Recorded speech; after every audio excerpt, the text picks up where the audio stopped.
Good afternoon, everybody. Today is Tuesday, September 26th. I'm coming to you live from the Fairfield campus of the University of Cincinnati. Uh, Normally, this is a better place to teach from, but today I've got a wife and three kids at home with me, so we'll see how this goes. The wife and two of the three kids are sick today. I don't know what's going around, but two of them are home from school, and my wife is luckily doesn't have to work today, but nobody's feeling great in this house. Yeah, anyways, let's get started. I'm going to, obviously I'm talking and looking at one computer, but I'm projecting from a second computer. So I'm looking over here, I'm looking at my workstation. I'm going to be doing some work in SAP 2000 at the beginning of the lecture today. And then if time permits, I'll move over to visual analysis later on. All right, so here's my schedule. Nobody for this week, nobody showed up in office hours this morning, which is okay. I don't think you guys don't have any pending assignments, so that's not a big deal for you guys.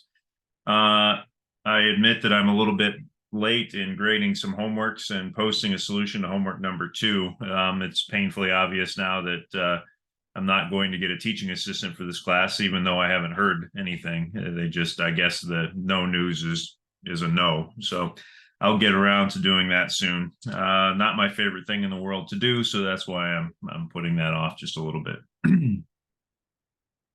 All right, so on Thursday last week, we went through the matrix analysis example, and judging on my YouTube analytics, that was a popular video because a bunch of people went and watched that again.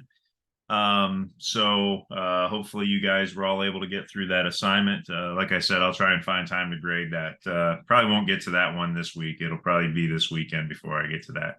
So today I wanted to go back and touch base on load combinations and some output station work, actually doing work with SAP 2000 and visual analysis. I'm going to focus on SAP 2000 today, and then what we'll probably do is just touch on visual analysis at the beginning of class on Thursday, and then broach a slightly new topic on Thursday.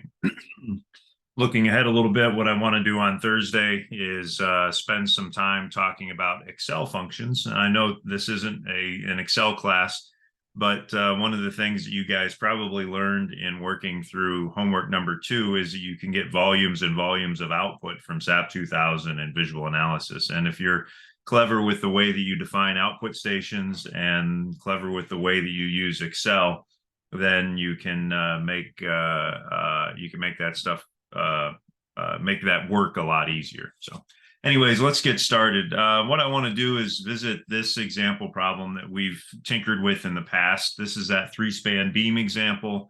And I'm going to start off where we I'm going to start up where we left off with the last work and that was where we had put a truckload in each of the 3 spans, and we had hinges there as well. And so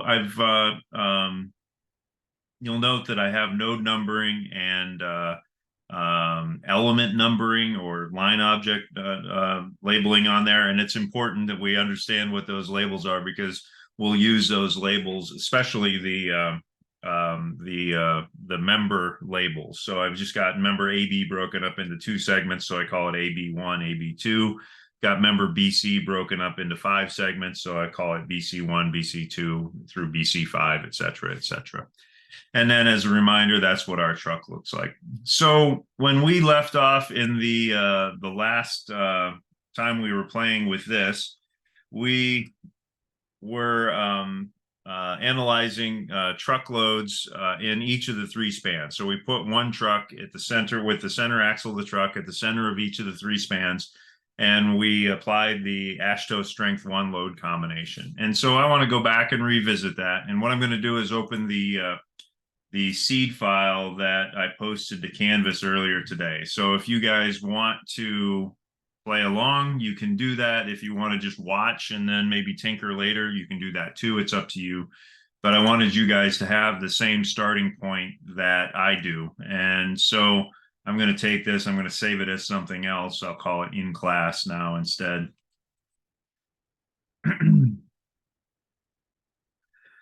That way I can preserve that starting point for the next time I teach the class. All right, so let's go ahead and take a look here. I'm going to go up here to display, load assignments, and I'm going to go to the frames. And so what I'm showing you right now are the dead load, 1.45 units of kips per foot. Let's look at the live loads that I have defined. So I have a live load in span 1, and so I've got 41.04, 41.04, and 10.26. Now those magnitudes are a little bit odd. Remember that for our truck that we have axle weights of 8, 32, and 32. So the reason that it goes to 10.26 kips and 41.04 kips is that we apply an impact factor of 1.33, and then we apply a lane distribution factor of 0.9643. So if you take 8 kips times 1.33 times 0.9643, you end up with 10.26, etc. So that's live load 1. Let's take a look at live load 2. Okay, that's as we expect. And let's take a look at live load 3. Right, that's as we expect. All right, and then if we go and examine our load combinations, you'll see that I have 3 strength 1 load combinations, and each one of them is defined basically the same, with 1.25 dead plus 1.75 live. And then the only difference between the 3 is that I have the span 1 loading in one case, I have the span 2 loading in the other combination, I have the span 3 loading in the third combination. And then finally, I take an envelope of those 3 to give me the maximums, right? It just gives me the bounds of all of those 3. So let's go ahead and run this analysis and see what we get. So let's see, go ahead and run that. Shouldn't take but a minute. And then I'll go ahead and work with the moment diagrams. So we can go here, move that up and out of the way. We'll look at M33. Here's my dead load moment diagram. It's plotting it upside down. Let me go to options. For some reason, I don't understand why. I usually have to click on that twice. And I think that's a quirk in the program that nobody seems to know about, but maybe it's just something I'm not doing right. So there's the dead load moment diagram. Here's the moment diagram due to live load applied in the first span. Here's the moment diagram due to live load applied in the second span. And here's the moment diagram due to live load applied in the third span. Now, if we go in and look at the combination, strength 1 combination, I hit apply. So there's dead load multiplied by 1.2 plus the results of the live load in span 1 multiplied by 1.75. We can show the values on that too.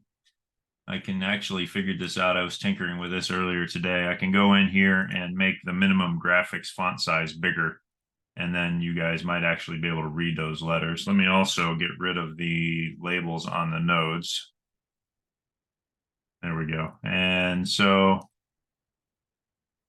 thank you. Let me make that even larger. Let me make that like 12. There we go. So now you might be able to read those. Yeah, kind of, I guess.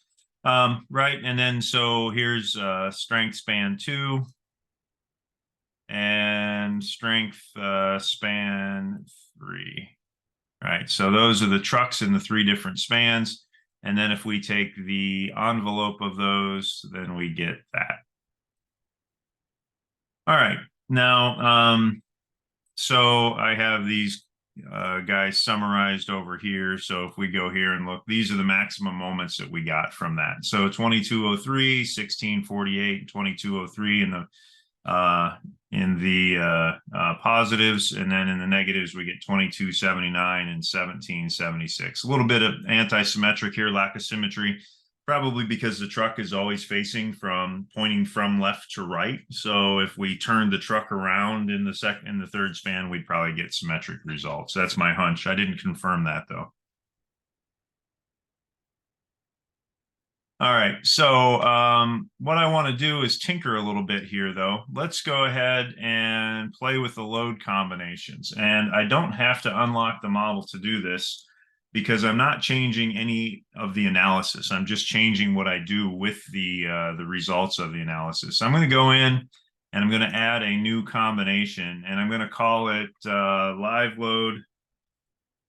and I'll call it range add like that. And so what I'm going to do is I'm going to use that range add function that we have in SAF 2000, and I'm going to put all three of these live loads in there and call it a range add like that. All right, and so if you remember from the range add function, what that does is it uses the load when it increases the force effect that we're looking at, and it doesn't use the load when we're not using the force effect that we're looking at. So it's kind of like an envelope, but it's a little bit more sophisticated than an envelope because it looks to see whether it's going to be additive or not before it includes it or excludes it. So if we go and hit OK, then we can look at the moment diagram that results from that. And in fact, it's not a diagram anymore. Remember, we had diagrams from, say, live load 1, live load 2, live load 3. These are all single valued outputs. But when we go and use the live range add, it's going to give us a multi-variable output, multi-value output. So at every point on the beam, it has a max and a min at this point. So it's a multi-value output now. And so you can see in span 1, for example, we have a positive moment and a negative moment at the middle of span 1 because we get a negative moment there when we put the truck in span 2. So what we can do is go and define another load combination. Let me call this strength 1, STR1, and then I'll call it range add. And so what I'll do is I'll take the dead load with a factor of 1.25, and now I'll take my range add live load, multiply it times a factor of 1.75, and we'll see what we get. Okay, now I can come up here, and there's my strength 1 range add, and I get those moments, right? So if I look at that, I've got 2279, 2300, 1648, 60. Yeah, so I basically have the same moments that I had in this case here. So the envelope and the range add gave me the same results for this particular model. But there's a good reason for that, and that's it doesn't always give you the same results, but in this case it did because it's a statically determinate model. If we go in and remove the hinges that we have in our model, and in order to do that, I do have to unlock the model in this case, because I'm changing something associated with the structure. Let me first show you where those hinges are. So we'll show miscellaneous object assignments for frames. Then we can come in here and look at the releases. And there, I've got 2 hinges at the end of that member, right? So I can come in and select that member. I can do this a few different ways. I can go up here to the assign frame releases command, or I could right click on that member. That opens up this very rich dialog box that tells me what I have released, and then I can double click there and I can say no releases, and so that removes those releases on it. And then I'll update this view, and then that goes away.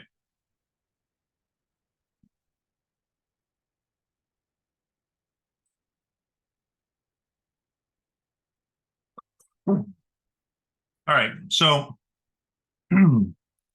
what I want to do then is go back in and look at the results that I would get from this analysis now. Excuse me. And let's go ahead and look at the envelope results first. All right, so there's my moments. And so now the moments have gone down a little bit in the positive moment regions, and they've gone, well, they've changed a little bit in the negative moment regions. So when we go back over here and now look at the envelope without pins, we get that when we have continuity. Now let's see what happens when we look at the range add instead. So let's go here, strength 1 range add. And you can see we have what, 1896. We have 2736 for our negative moment, 1812 there. And so we end up with changes in our moments to where we actually get a largest negative moment when we use the range add command. And So that illustrates the value of that, right? If we use that range add command, we get the worst case of a patterned live load that we weren't able to capture any other way.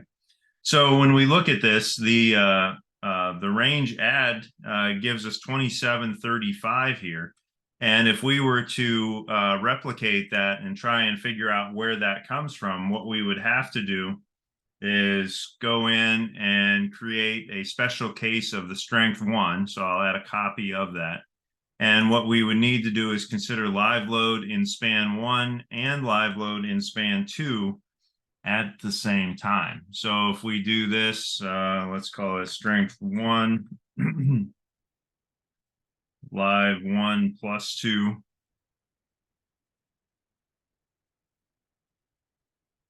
Then let's show the moment diagram due to that. Oops.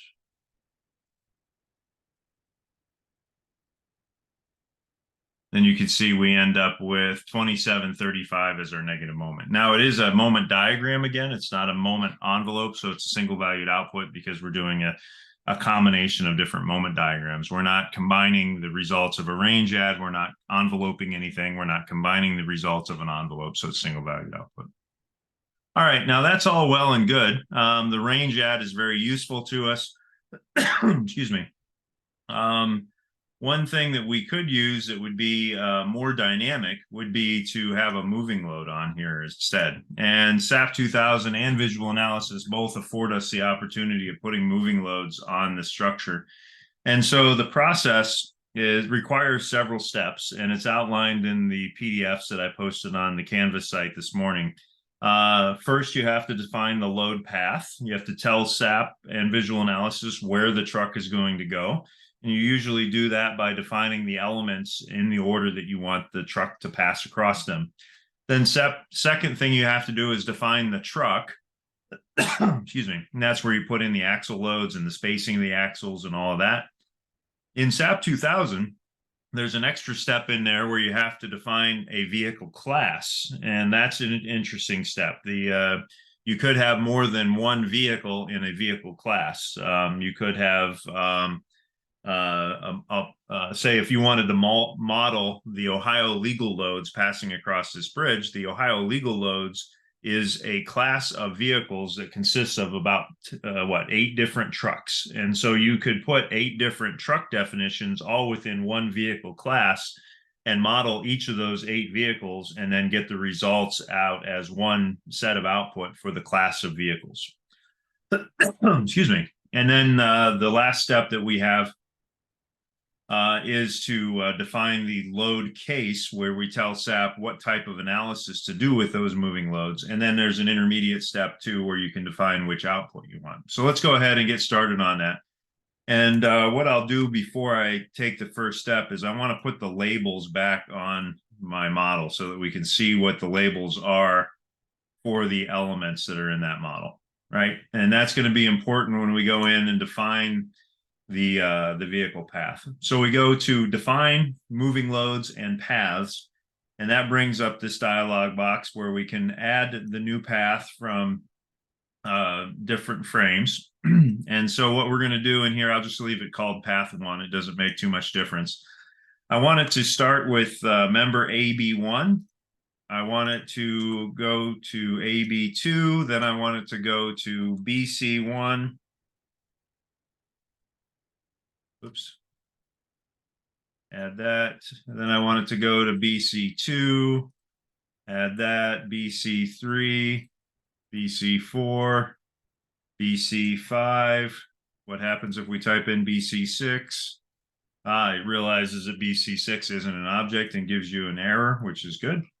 We'll go to CD1. And then we go to CD2, and we'll add that. And there's some other options in here. You can add in an offset if you want to, move it left to right if you're doing a 3-dimensional model. And then we can add in a discretization length as well. And so what I'm going to do is I'm going to tell it that I want it to move the truck in increments of 2.5 feet. My default units are feet, so I'm going to put in 2.5 in here.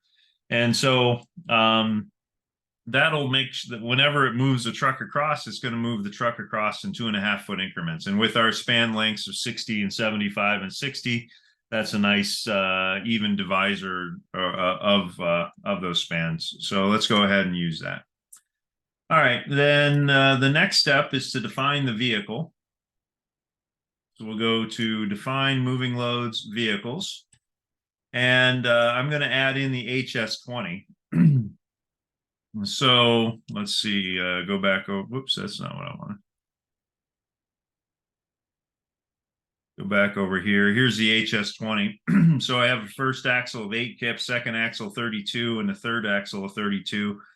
I have a variable axle spacing of 14 to 30 feet. I'm just going to define it with a fixed axle spacing of 14 feet. And that the reason why will become obvious in a few minutes. So I want the first axle is called a leading axle.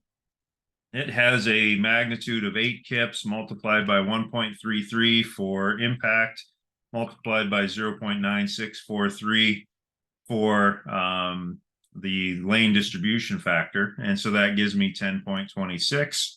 The next one is a fixed length axle. I want that to be at a distance of 14 feet. I want it to have a magnitude of 32 times 1.33 times 0.9643. And I'll add that. And then the second one is the same, third axle rather, is the same as that. So I go there and hit that. And you can see how it kind of gives you these arrows, right? That's one of the drawbacks of SAP 2000 is that the graphics are a bit antiquated. But you can see those arrows there indicate the spacing and the magnitude of the loads. So if I go in here, for example, and I type in 4 feet instead of 14, and then I modify that, you can see the spacing changes. So that kind of gives you an indication visually of what it is that you're defining. There's a checkbox at the bottom that lets you make the truck stay in the lane. And so I think what that does is that if the front axle of the truck gets to the end of the bridge, that's all the farther it can go. And if we leave that unchecked, then the front axle can roll off the end of the bridge and the rear 2 axles are still on it. And sometimes you get the maximum values that way. So I'm going to leave that box unchecked. Oops, let me go ahead and modify that. I'm going to change the name and call it HS20. Yep. And I could call it HS20, with 14 or fixed axles, but I'll just call it HS20. Hit OK. And then we can go here and look at the vehicle. Whoops, that's not what I wanted. Vehicle classes. That's not what I wanted either. Try a third time. Moving loads, vehicle classes. All right, and so what I'm doing is showing the automatic classes here. If you uncheck that, we haven't defined any classes, but when we define a vehicle, SAP 2000 automatically defines a vehicle class for that. So we can modify and show that, right? Here we go, the scale factor, right? We're not going to do anything with that yet, but we'll come back in a few minutes and tinker with that some more. All right, then I'll come in here to the moving load case results that are saved. So when SAP 2000 does a moving load analysis, what it does, it bases its work on a series of influence lines. And so it does a ton of analyses when we ask it to do a moving load analysis. And so in order to minimize some of the time that it takes to run, I really only care about reaction forces and frame forces under this moving load. Maybe you would want to have some of the other output when you're doing a bridge design or something like that. But for the sake of this example, we don't need anything other than really frame forces. And then down here, you can actually come in and get approximate results as opposed to exact results. But for a model this size, it should run in just a couple of seconds anyways. So last step then is to define the load case. If I hit the analysis button right now, it wouldn't do anything with those moving loads because we haven't told it to do an analysis with those moving loads. So I'm going to add a new load case. We'll call it HS20 ML moving load. And then up here under load case type, I want to select a moving load case. And you can see the dialog box changes. And so you can come in now and you tell the dialog which vehicle class you want to be on the structure. And I want the HS20 to be on there. And now you can go in, if you had multiple paths selected, you could tell it which path you wanted it to be on, and all kinds of neat little things. So here's some factors you can apply. So there's a scale factor you can apply here, the minimum number of loaded paths, the maximum number of loaded paths. And then this thing over here, multipath scale factor, that's like a multiple presence factor for those of you who are familiar with the AASHTO specification. And so in 90 seconds or less, the basis of that factor is that the odds of having two design level trucks on the bridge at the same time is relatively low. So if you go and look at a bridge and you look at the trucks that are crossing that bridge, most of them are loaded with toilet paper. And yes, they're big trucks. Yes, they're heavy, but they're not anywhere near having axle weights of 8 kips, 32 kips, and 32 kips. Every once in a while, you get a big truck that's loaded as heavily as it can be. Maybe it's delivering steel to Joe Cordes in the lab, and so it's weighted down, right? But the odds of having two trucks that are on the bridge at the same time, loaded to the maximum load, is relatively rare. So when you consider multiple paths, like maybe 3 lanes on a bridge at the same time, if you're traveling on 71 north towards Columbus, the odds of having all 3 lanes loaded with a heavy truck is relatively low. So when you consider multiple lanes loaded at the same time, we have a live load, we have a multiple presence factor that comes into play. And so if you have 3 trucks on the bridge at the same time, you would use a factor of 0.8 or something like that. Anyways, we're just going to leave that equal to 1 because this is just a simpler analysis and we're not going to fiddle with that. All right, now what we can do is go in and conduct our analysis and see what we get. All righty. Yeah, so note that it takes just a little bit longer than it would have otherwise. If we go in there under the paths and we tell it we want to move the truck every 6 inches instead of every 2.5 feet, then that analysis gets a lot longer. If we go in and tell it we want output from everything, then again, the analysis gets a lot longer. And so it's doing a lot of number crunching. And this computer is 7 years old, but it's a good computer. And so it's probably better than some of the computers that are in the computer labs at this point. So yeah, so let's see. If I go in now, I can look at the results of that moving load analysis, and it's not at all what I wanted it to see. That is very strange. That's what happens when you go live without a net. Should not have discontinuous bending moment diagram like that.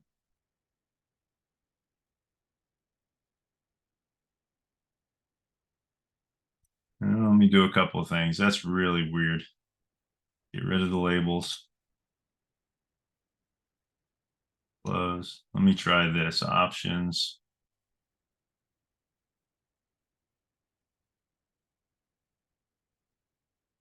Yeah, that's odd. I think the moment diagram is flipped vertically on that center. I swear I spent an hour before class doing this so that I wouldn't run into any problems during class. I swear I could open the model and show you. In fact, I'm tempted to do that. And now I get the problem. Okay.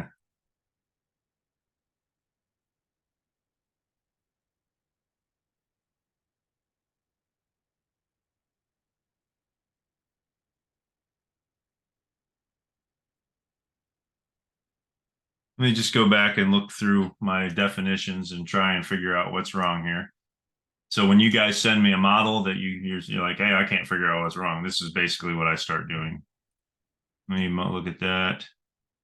Modify show. I've got HS20, scale factor 1, 0. Okay.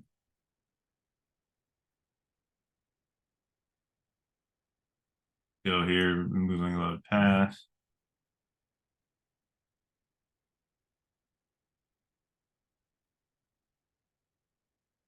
Reverse order. That looks fine to me.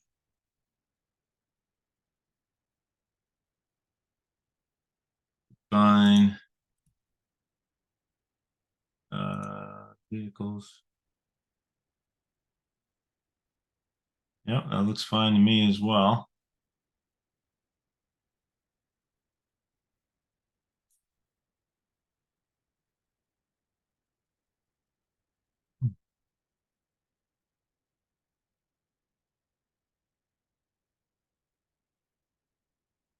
Golly, I don't know why that's. Let me try running it again. I don't know. Let's go here. One more thing I'll check.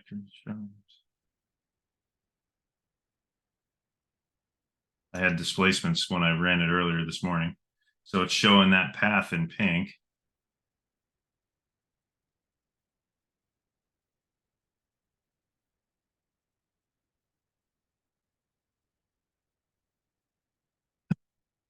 Let me do this. All right, let me go here, open model. I'm going to open the model that I was tinkering with before class and check that.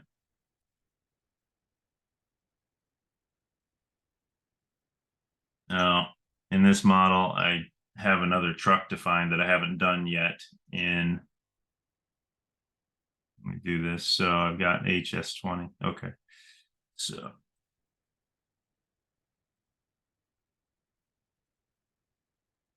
Swanson, you took away your pins in the middle on those members. Is that yeah. why?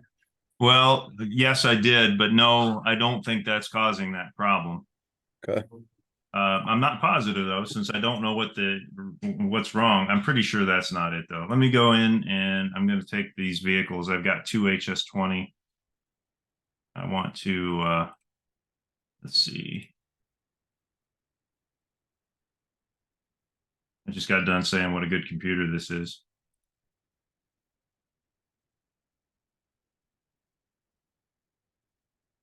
All right, so what I'm going to do next is put two trucks on the bridge at the same time as a moving load. And so I had done that. Let me run this model now.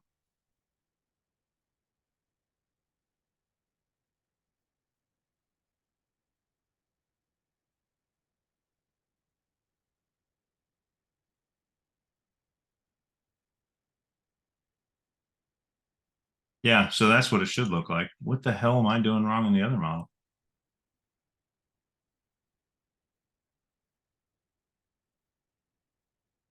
Gotta hit that twice. That's what I was expecting to see.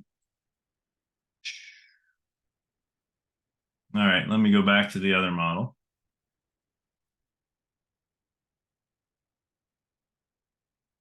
There we go, in class. Let me try running it one more time. See if something changed in that amount of time.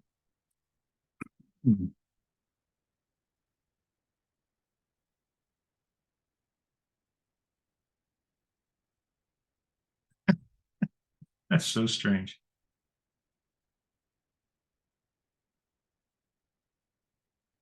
Did I reverse the axes of the members or something?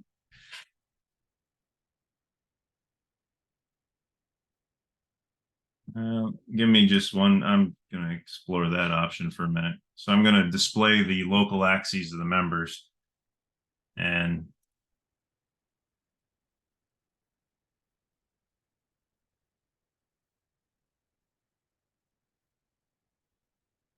nope, they're all going the same way.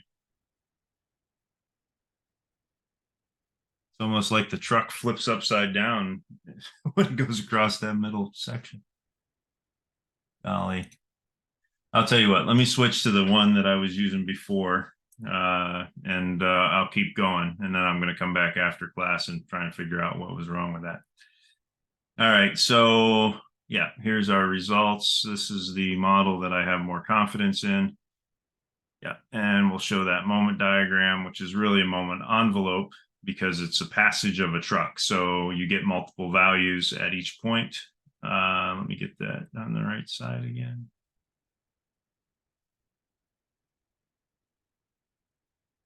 All right, so that's the case of a truck moving across the structure.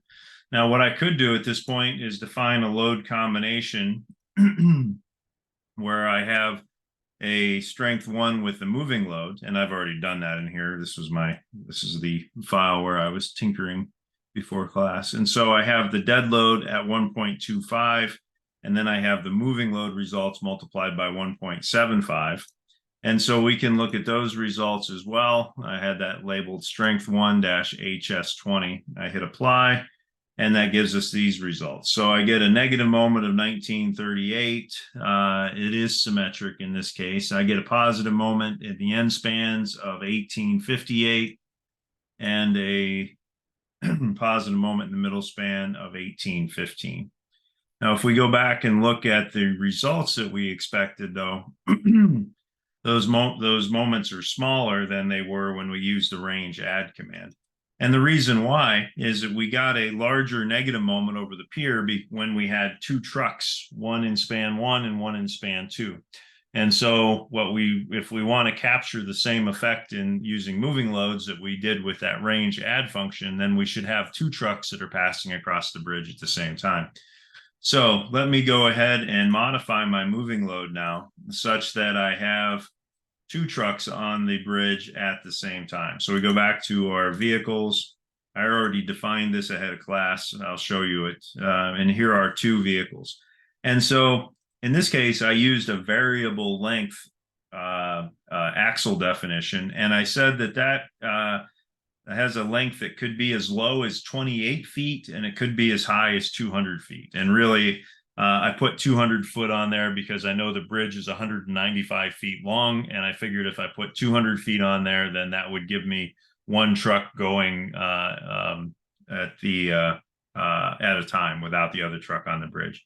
I made up the number of 28 feet. And I figured that the two trucks, if they each have 28 feet between the first axle and the third axle, that they wouldn't be any closer to that.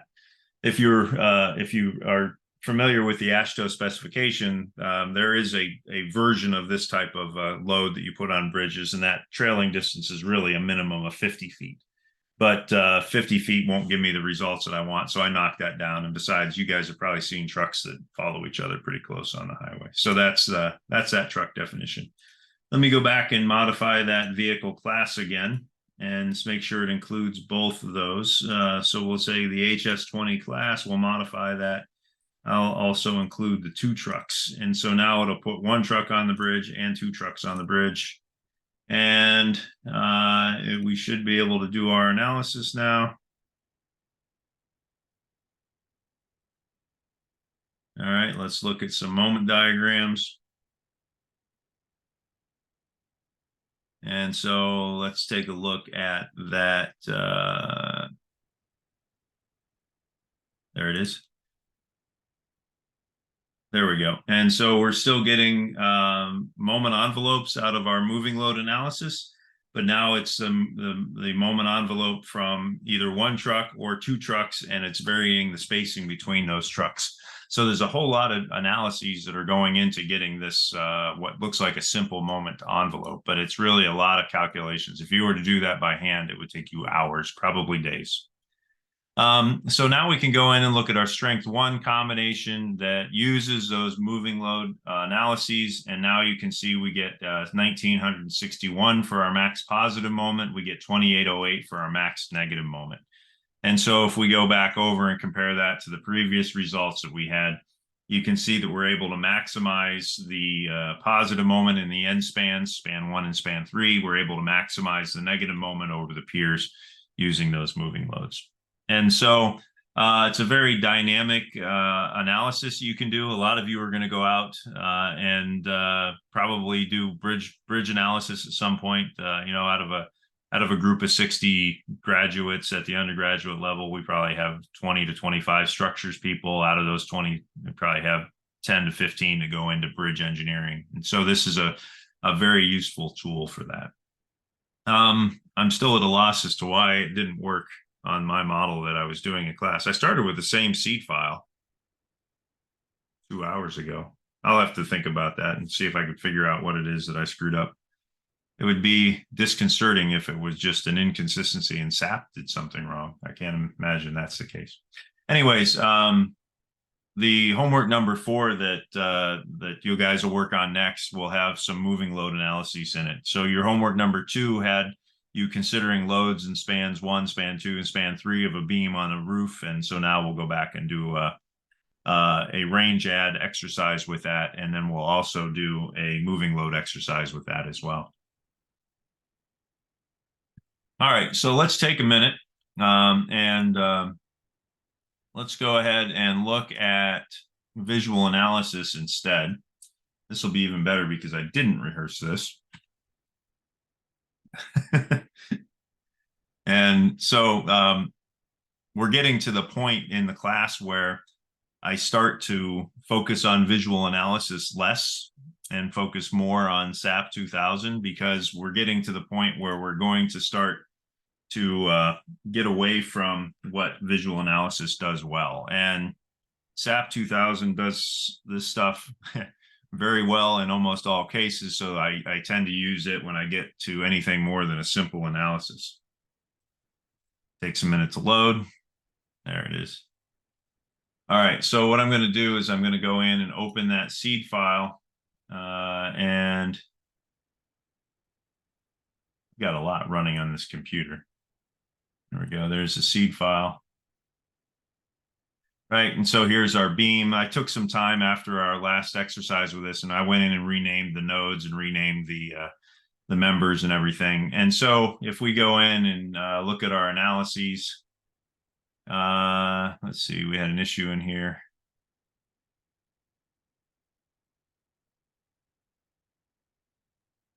Displacements appear to be within reason. The maximum stress is real high. That doesn't worry me too much at all.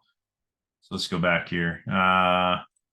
And so we can go to our member graph. That's usually what's most useful. And there we get our dead load shear force diagram, dead load moment diagram, and then we can go in and look at our AASHTO strength load combination. So there's strength load combination for load and span 1, strength load combination for load and span 2, and strength 1 load combination for load and span 3. And then we can take the envelope of that. So we get 1807, 1386, 2200, and we go in and look at all cases. Low extreme gives us basically the same numbers, 1956, a little bit different there. And so if we compare those to the results that we got out of SAP 2000, we would be comparing to these numbers here. So 2280, 1776, whoops. So we've got, yeah, so it's not quite the same, is it? A little bit different results. That's also worth exploring too. Yeah, all right. So let's go back and tinker with this a little bit. I'm going to remove those hinges like I did with SAP. Oops. And I'm not going to do the range add thing in visual analysis because, number one, I only have 15 minutes. And number two, it doesn't exist. It does have a cute little function that is similar to range add, but it's not fundamentally the same. If we go in and edit our load cases, I have a load HS20 span CD, and it has this pattern ID. And what we could do is go in and put a pattern in there, and we could say that maybe the load in span 1 is pattern 1, maybe the load in span 2 is pattern 2, maybe the load in span 3 is pattern 3, and then it'll go in and analyze those, but it won't combine them to give you the maximum resultant of all combinations of pattern 1, pattern 2, and pattern 3. It'll put on the pattern 1 loads first, then it'll put on the pattern 2 loads second, then it'll put on the pattern 3 loads third.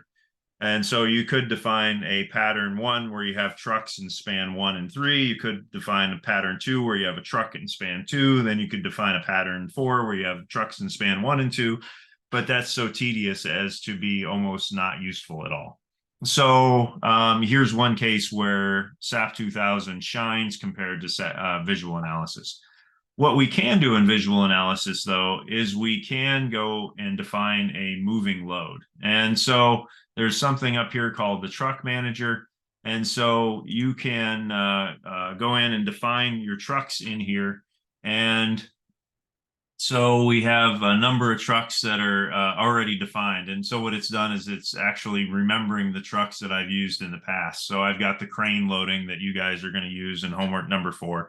It's probably remembering that from last year when I did this. It's got an HL93, which is an AASHTO load with a distribution factor of 0.9818. It's got HS20 plus impact with a distribution factor. Here's an HS20 plus impact short, probably short axle spacing, with a distribution factor of 0.9643. And you can see the axle weights are as they should be, right? 10.26, 4104. So I'm going to go ahead and use that. And so what I'm going to do is go to my load case manager, go to advanced cases, and I want to create a moving load case. And so what I want to do is select the members that that truck is going to pass on. And I want to select all of them because in this case, it's going to drive on all members. You might be wondering, well, where would there be a case where it wouldn't drive on all the members? Maybe if you're doing an analysis of a truss, for example, you'd want it to pass along the roadway, but not up over the top of the bridge. Maybe that would be the ATV loading for Hamilton, Ohio, when you get some idiot driving a motorcycle over the top of the truss or something, right? And so now up here, I'll call this moving load case number 1. I don't care what I call it. It's called HS20 ML, or I called it ML HS20, I think. So now I define the truck that I want to use. So that's HS20 plus impact short, distribution factor 0.93. I could open the truckload manager from here if I wanted to, but I don't need to. And then require the axes to match. That just makes sure that I think it makes sure that you don't have one member defined from left to right, the other member defined from right to left, and the truck would come here and then jump and go that way. And so if you have your local axes out of line, I think it fixes that is what it is. All right. And then, yeah, I'll hit OK. And there we go. We have our moving load case. And so we can go ahead and hit close, and you can see that that truck is defined there because I have up here I have MLHS20 defined. And so it's giving me some visual indication that the programmers thought was appropriate for a case where those trucks are moving across the bridge. Let me get rid of the grid in the model filter.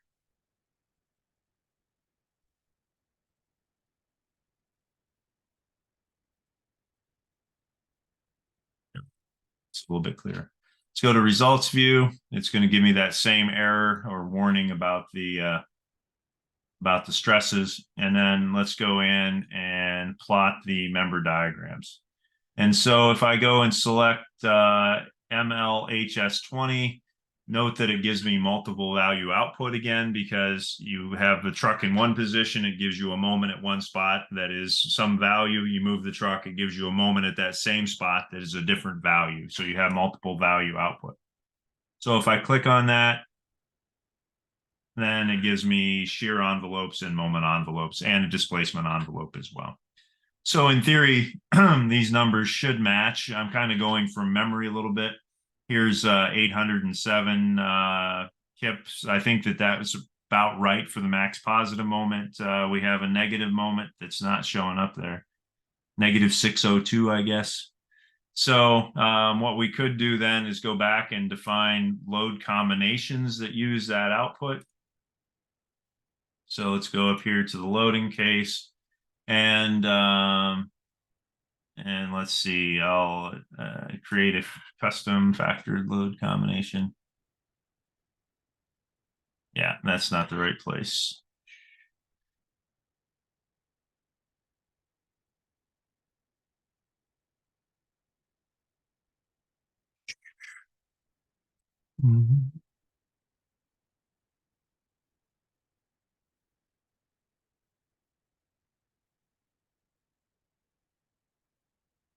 Trying to remember where I can use those in a combination. This is where I should have done this before class.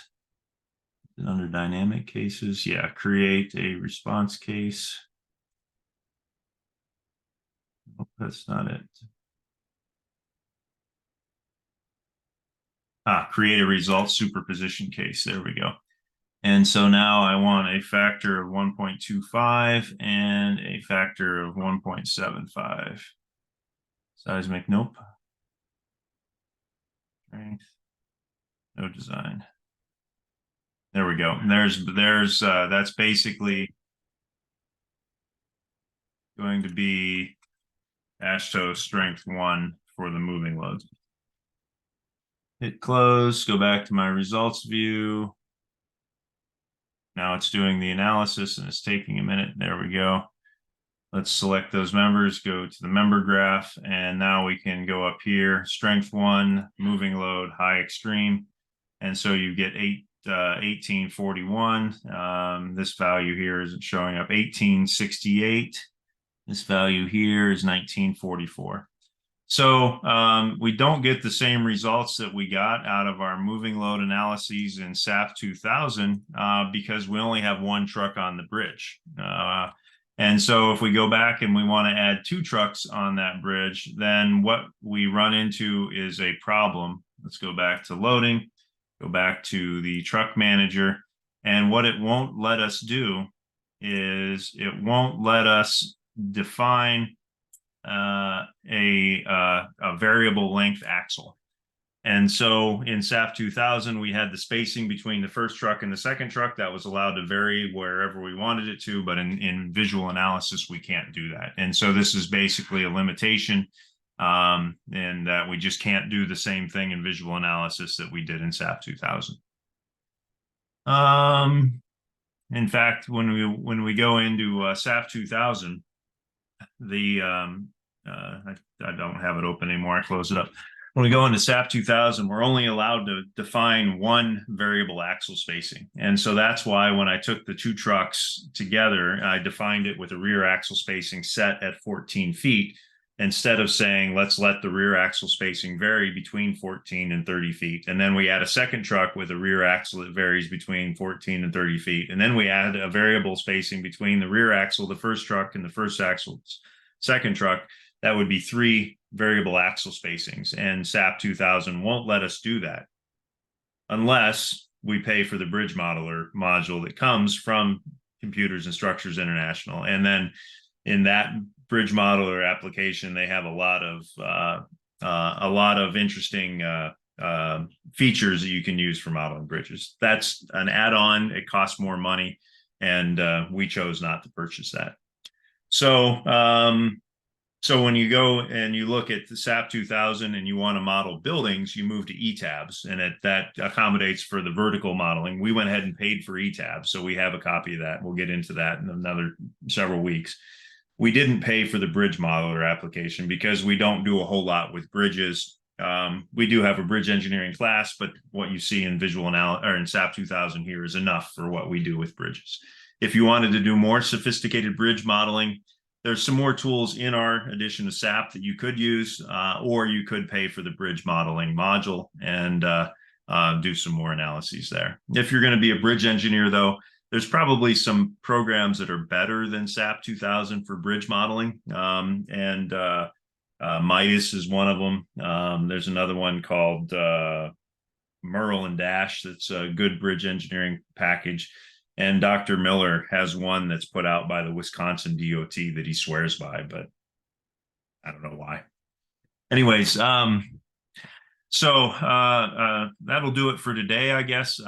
Sorry about that technical difficulty in the middle. I'm not sure about what caused that, and I'm going to go back and look at that. Maybe I'll give you write a report and present that to you on Thursday at the beginning of class.